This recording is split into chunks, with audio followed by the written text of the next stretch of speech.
Para Acceso Directo, hoy tenemos un entrevistado de lujo con quien se puede hablar de muchas cosas a la vez. Es geminiano, hincha del Boys, abogado y periodista. Mauricio Mulder, muchas gracias por la entrevista. Al contrario, gracias por la entrevista. Mauricio, te convocamos porque queríamos hablar un poco de política.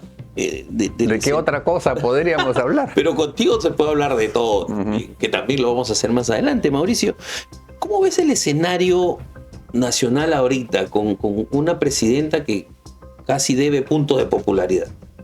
Bueno, estamos pagando las consecuencias de haber precarizado demasiado la vida política, haber permitido que el Jurado Nacional de Elecciones se haya politizado y que se haya nombrado como presidente de la República a una persona que no demostró en los votos reales, acta por acta, que ganó las elecciones.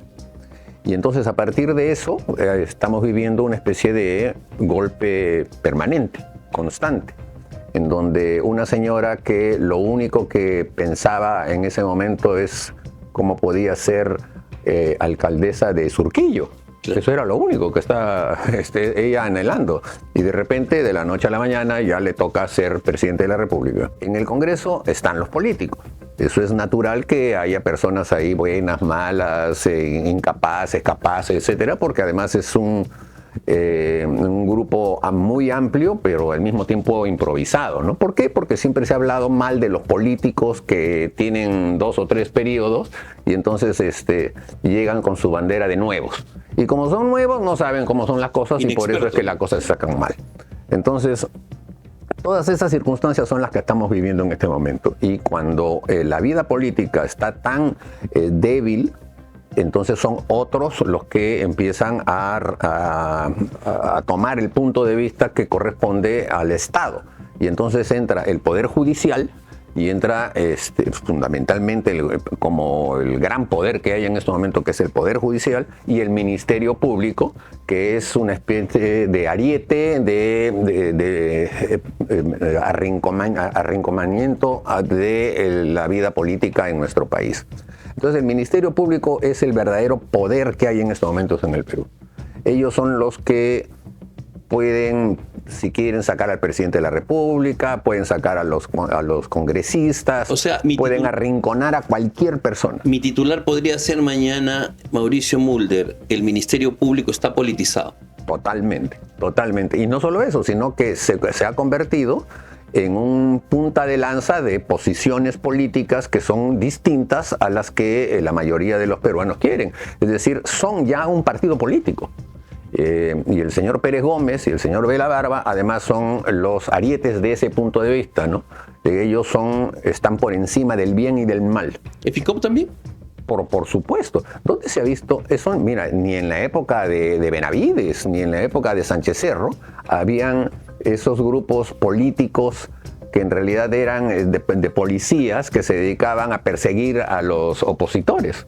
Ahora estamos viviendo exactamente como se vivía en el año 30. Has hablado pues de los fiscales Star, ¿no? De Domingo Pérez, de Vela y bueno, Marita Barreto de FICOP. ¿Hay más o son los únicos? No, yo creo que hay más. De hecho, es una forma que ya se está expandiendo en todo el Ministerio Público, porque como los fiscales de Lima, los más jóvenes y los de provincias ven que se hacen famosos a través de la televisión o lo que fuera, entonces todos quieren hacer lo mismo. Todos quieren, ahora se creen que son Elliot Ness, ¿no? ¿Te acuerdas del Elliot Ness? Todos se creen eso, son intocables y se ponen por encima del poder. Y es más, persiguen al poder y a los elegidos, que son los parlamentarios, para demostrar que ellos están por encima del bien y el mal. Entonces, no hay democracia en el Perú, no se respeta la Constitución en el Perú. Hay un golpe permanente en nuestro país. Y ese es el gran problema. Y no sé si eso lo va a corregir el proceso electoral. Tú has hablado de la vida política y de lo que está pasando ahorita y lo has graficado muy bien, Mauricio. Yo quisiera preguntarte, en la vida política también hay conspiraciones, sí, claro, detrás. Claro. ¿Eso está sucediendo en este momento desde el Palacio de Gobierno, en el Legislativo, crees tú? ¿Hay cosas que no sabemos? Sí, pero sin duda alguna. Es lo que se llamó en un tiempo por Baella el poder invisible, ¿no es cierto? Hay un poder invisible que es el que mueve todos los hilos, sin duda. Ese poder es el que muchos llamamos la caviarada. O sea, los caviares en nuestro país son los verdaderos, son el verdadero poder que hay en este país. Nadie puede contra ellos. Nadie se atreve a tocar a un caviar. Y sobre todo si se trata del señor Garrity y de toda la gente que está a su alrededor. Entonces la verdad es que si no cambiamos eso, si no hacemos que la vida política sea uniforme para todos y que la ley sea para todos, entonces vamos a seguir siendo una especie de monarquía en donde lo que diga la señora Rosa María Palacios o lo que diga el señor del IDL y todos ellos, vamos digamos a dejar de ser un país democrático y nos vamos a convertir en un sultanato. Pero para eso necesitamos buenos políticos, pues, Mauricio. Sí, claro. Y todo indica que no los tenemos, ¿no? O sea, sí, pero salvo raras excepciones. Es cierto, pero yo me refiero a que sí hay políticos que no aparecen como políticos, justamente los del IDL, por ejemplo. Todos ellos son políticos. Pero claro, ellos no van a ser candidatos ni nada porque dicen, no, eso es para ellos. ¿No? Pero ellos tienen más poder que cualquiera de los ministros y de los parlamentarios. Y además tienen conexiones internacionales que les permite tener, o sea, dinero y claro, quizá estar en la sombra es más rentable. Exactamente. Entonces, ese poder invisible es el que conduce al país. Pero lo que hay en este momento no es democracia. No puede haber democracia mientras haya un grupo de policías que puedan ir por cualquier parte, ¿no? Y abrir puertas, abrir todo lo que quieran y no les pase absolutamente nada. ¿Qué piensas tú bueno, está destituido ahora, pero el coronel Colchado, que es, digamos, la estrella de este equipo, ¿no? De policía? Bueno, él es un ejemplo de lo que estamos diciendo. O sea, es una persona que siendo coronel de la policía manda sobre los generales y sobre todos los que tienen rango superior al de él, porque tiene un poder oculto. ¿El coronel Colchado es caviar? Pero por supuesto, o sea, él es parte de ese anclaje que han hecho, ¿no es cierto? El hecho de que haya una policía que solamente le responda a un determinado grupo de fiscales y a un grupo de periodistas, que es el caso del IDL, que obtiene todas las diligencias que se hacen en el Ministerio Público, las tienen en tiempo real ellos, permanentemente. Las exclusivas, como decimos. Así es. Entonces, a eso se dedican. Ahí demuestras que el poder está del lado de ellos, no está al lado del pueblo. ¿Por qué no pensar en Mauricio Mulder a la presidencia? Porque Mauricio Mulder no quiere. ¿Estás seguro? Bueno, a ver, hay un dicho que dice, un político mientras respira, aspira. O sea, uno no puede decir que no a nada. No absoluto, digamos. Y sobre todo cuando uno ya tiene 40, 50 años en este oficio, diríamos, ¿no es cierto? Yo soy más que nada un polemista. Y yo me he forjado 20 años seguidos en el Congreso, en las comisiones investigadoras, en las interpelaciones, etcétera, ¿no?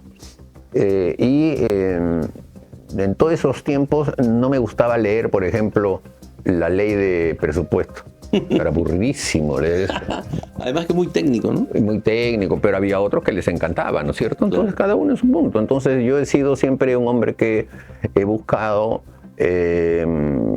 digamos, dejar abierto el debate para temas que tengan que ver por el fortalecimiento de la democracia en nuestro país y en la lucha contra todos los, digamos, resquicios que hay de corrupción.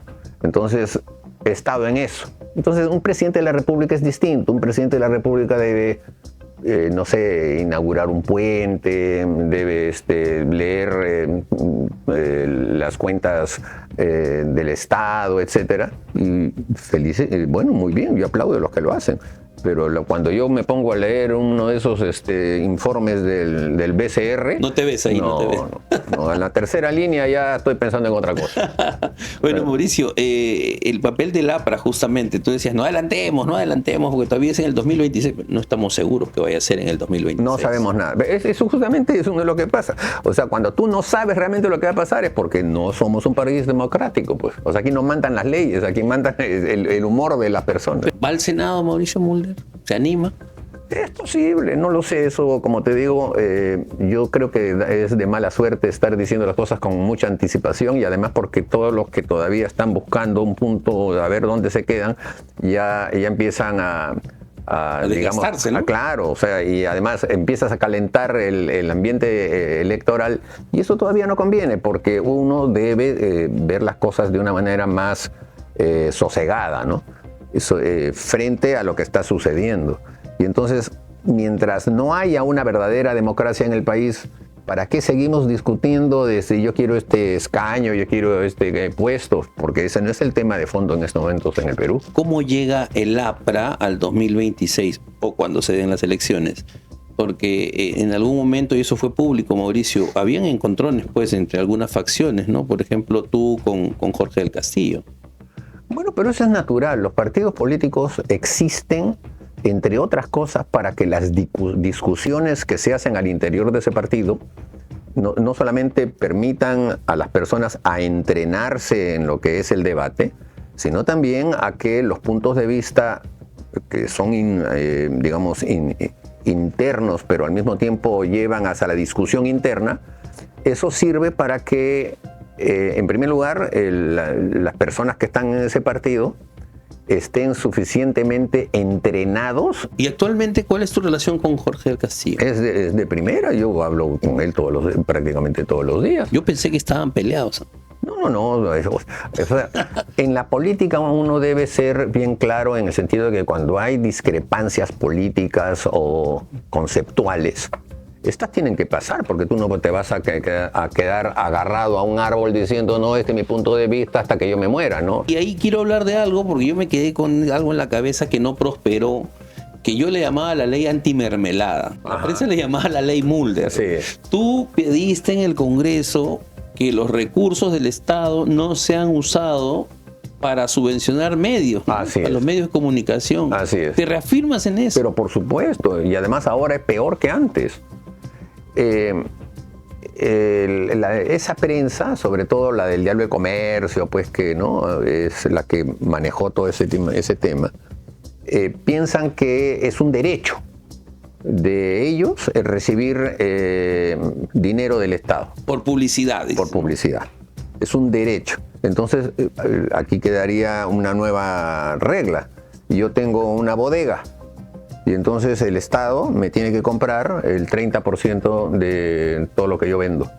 ¿Por qué? Porque si a la prensa se le da, ¿por qué no me van a dar a mí? Porque es un derecho. Entonces, eso es lo que ellos han impuesto.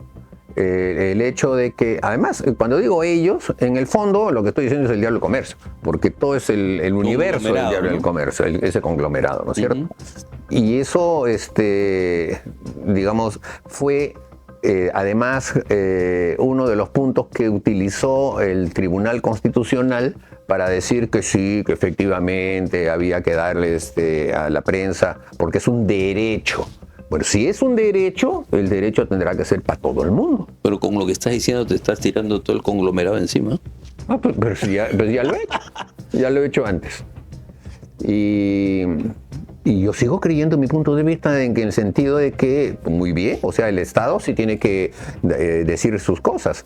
Pero de allí a decir que la prensa privada tiene el derecho, pero al mismo tiempo el Estado la obligación de darle entonces a mí me parece que eso es completamente antidemocrático. No, y en regiones es más grosero, ¿no? Es porque mucho le más pagas grosero. a los medios no para que publiciten, no sé, pues la campaña de vacunación, sino les das para que se callen y no te critiquen, ¿no? Así es. Que es como por eso se llamaba pues la ley anti-mermelada. Claro. Porque es como llamamos los periodistas, la mermelada es eso, ¿no es cierto? O sea, yo pongo lo que tú me dices que ponga, pero me tienes que dar, ¿no es cierto? Entonces, eso es regla general.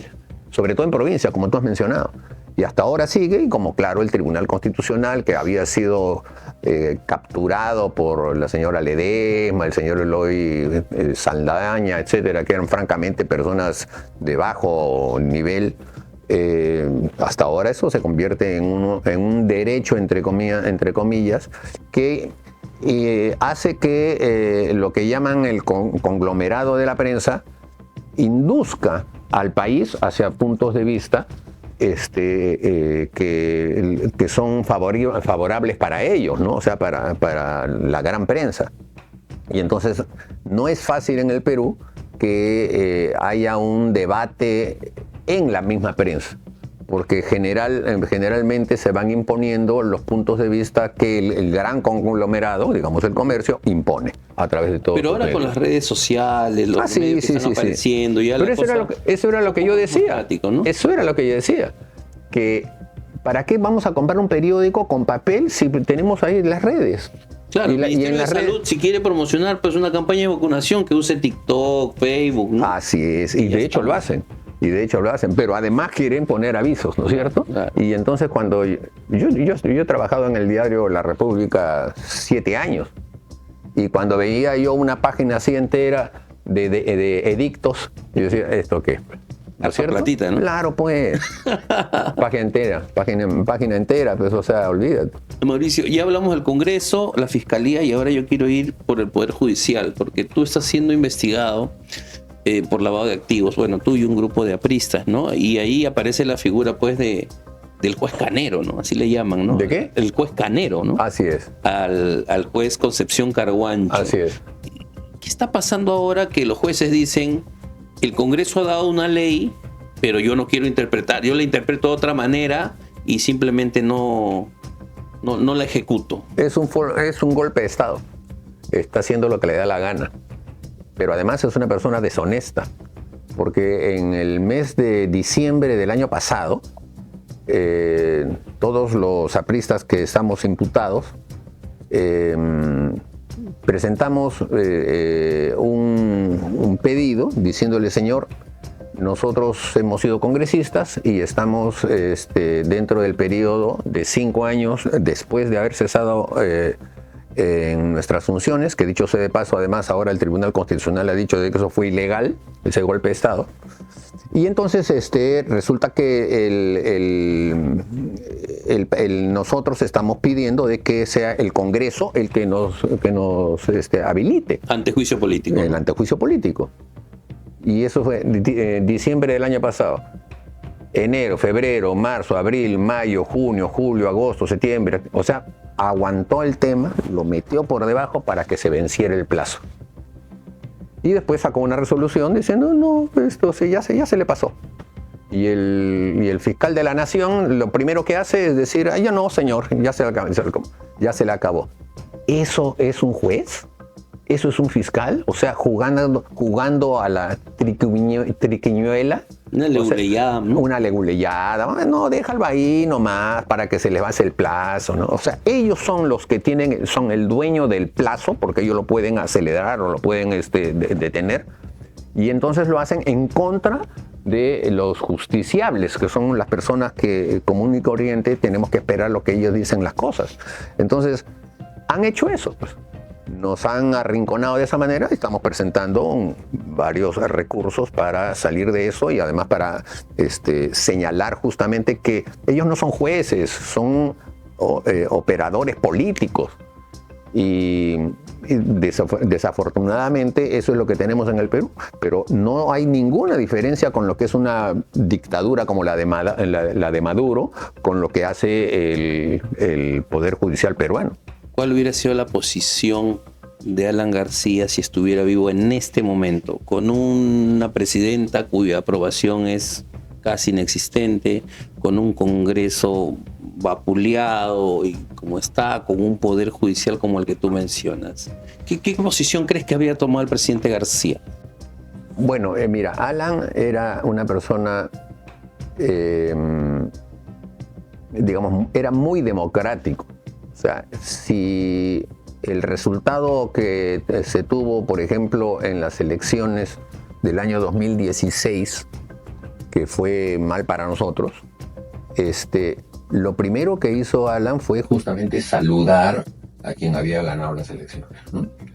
Y se puso incluso a disposición, ¿no?, del presidente Kuczynski, que era el que había elegido. Nosotros habíamos ido en alianza y habían habido pues una serie de temas, etc. Fue un momento difícil para nosotros. Y él lo que hizo fue justamente un paso hacia adelante. O sea, uno no se puede quedar ahí todo melancólico porque no salió. Uno tiene que avanzar. Y él hubiese hecho eso, en el sentido de que hacer un llamado para que la democracia peruana se fortalezca. Hubiese seguramente recorrido el país pidiendo a todos los ciudadanos que crean en la democracia. Esto que tenemos es una democracia, pero sumamente golpeada, ¿no? Pero todavía sigue siendo un gobierno, digamos, no es una dictadura. Quisieron hacer una dictadura, pero todavía no lo han logrado hacer. ¿Por qué? Porque los demócratas salimos en ese momento y Alan hubiese estado justamente en primera fila para eso. Entonces, el tema de fondo es que nosotros, y Alan, como tú me lo has preguntado, hubiese luchado por mantener el sistema democrático a toda costa. En ese momento no hay oposición, ¿no? La prensa juega un poco por la oposición. La oposición política, esa sí se ha diluido, ¿no es cierto? Pero tampoco está mal, porque lo que sucede es que digamos, el Parlamento, que es donde debe haber la oposición, se ha partido en mil pedazos, pues. No hay partidos políticos en el Congreso y como no tienen una presencia, uno no ve que haya partidos de oposición. Hay personas de oposición, hay corrientes de oposición, pero partidos en general en la vida política formal no los hay. En el caso nuestro, nosotros podríamos decir que somos un partido de oposición a este gobierno, porque es un gobierno que se ha dejado llevar primero por los caviares, después por la corrupción, pero esencialmente por todos aquellos que han entrado a la política para levantarse el santo y la limosna. Porque la verdad es que la gran mayoría de las personas que entraron con el partido que ganó las elecciones y con el señor Castillo, todos han terminado siendo choros. O sea, la verdad es que nunca se había visto de que ni siquiera esperaron para que les dieran los cargos. Ya estaban robando ya desde el primer día, y además en un departamento así a oscuras en el Jirón Zarratea, ¿no? O sea, para hacer las cosas, o sea, ni siquiera habían comenzado y ya estaban robando a manos llenas. Y entonces es un gobierno cleptócrata. Ese es el tema. Cleptócrata, esa es la palabra. Mauricio, Keiko, Antauro, por ahí que Carla García, todos los candidatos. Ahora hay un montón de partidos políticos, ¿no? ¿Cómo crees que va a ser esa campaña? No, va a ser, en gran parte va a ser un circo, porque son ¿cuántos? 28 creo, ¿no? Los que están. Eran 32 hasta 32, ya. Entonces, de ahí, conocidos serán 3. 5, ponle. Sí. El resto, ¿qué cosas van a hacer? Se van a parar de cabeza, se van a pintar de payasos, harán lo que sean para que los vean. Y eso va a precarizar el nivel que se necesita en una discusión en nuestro país. Keiko ha dicho que está buscando y que ella apuesta por un candidato de consenso. ¿El APRA podría, sentarse a dialogar para llegar a ese consenso? A ver, eso es muy difícil. Todas las veces que se han buscado los consensos no han cuajado en nuestro país, porque en nuestro país, justamente como tú lo señalas, no es un país en donde haya 3 partidos, como por ejemplo en Europa, ¿no? Que son 2, 3, 4 partidos y más o menos tú hablas con los 4 dirigentes y ya resuelve los problemas. Acá no. El Perú es un país mucho más complicado en eso políticamente y es muy difícil hacer un trabajo como ese de encontrar consensos. Yo lo que sí creo es que tiene que haber digamos, llamado, que lo pueden hacer los medios de comunicación, a la cordura, al hecho de que se digan cosas serias, al hecho de que se denuncie a los demagogos, a los que vienen a engañar y los que vienen a estafar un poco al pueblo peruano. Porque ese trabajo, cuando lo hacen los políticos, es simplemente discusión entre un político y el otro. Pero cuando la prensa sale y dice, mira, esta persona tiene estos antecedentes, esta otra es así, entonces eso limpia un poco. Y creo que eso es más bien una tarea que ya no nos toca a los mismos políticos, porque la credibilidad la tiene la prensa. Gracias, Mauricio, por esta entrevista. Y de pronto, para terminar, tú quieres quizá enviar un mensaje a tus compañeros del APRA, que también pues ya hay expectativa por lo que sí, se viene, claro, ¿no? Bueno, que confíen en que en el partido, con la solidez de nuestra historia y con el hecho mismo de que casi todos los dirigentes de mediana edad y más los mayores y los jóvenes, tenemos una raíz, que es la raíz del pensamiento aprista de Víctor Raúl Haya de la Torre, y eso nos une. Que tengamos discusiones, por supuesto que las tenemos, no somos ahí monjes, pero tenemos un partido político que ha cumplido 100 años. 100 años nos han perseguido, nos han metido preso a todos los dirigentes, hasta ahora no tenemos procesos así penales que nos están haciendo. Todo tiempo, todos nuestros enemigos nos han querido siempre arrinconar. Nunca han podido. Pero ya no Aquí estamos nosotros. Pero ya no pelees tanto con Jorge, pues, para que vayan juntos en el próximo congreso. No, más bien voy a pelear contra aquellos que han entrado a la política para robar, como que los que están ahí de mochasueldos y toda esa gente que no sirve para nada.